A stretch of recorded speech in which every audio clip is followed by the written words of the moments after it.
Imagine you are growing up and you are thinking about the family that you might have in the future with your significant other.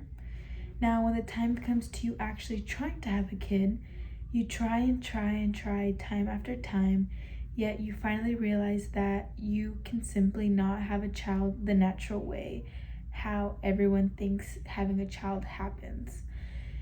Think about how bad this might make you feel, or how it might make your partner feel that having a child is an issue.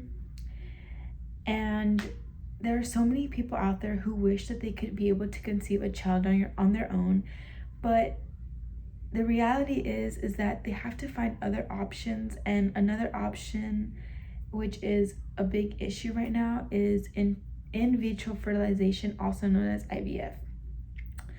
Today, I hope to convince you to not be against the IVF bans happening in several places around the world, and how IVF will possibly help couples create families along the way.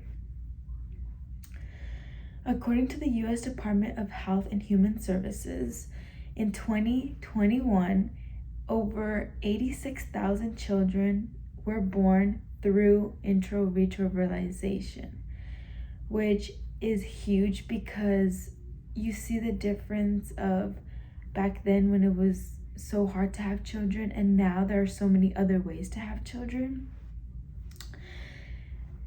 This process helps either the male or the female save their eggs or their sperm, where they can either have children at a later time, or they can possibly have children in that specific moment, but it takes a while for them to have children. Throughout my speech, I will first explain what IVF is and how it works.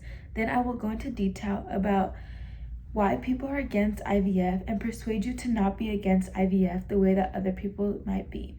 Lastly, I will explain to you why I am not against IVF and explain a little bit of backstory on my story. Now let's dive in and talk about all of IVF and the bans that are currently happening around the world and how we can change these views.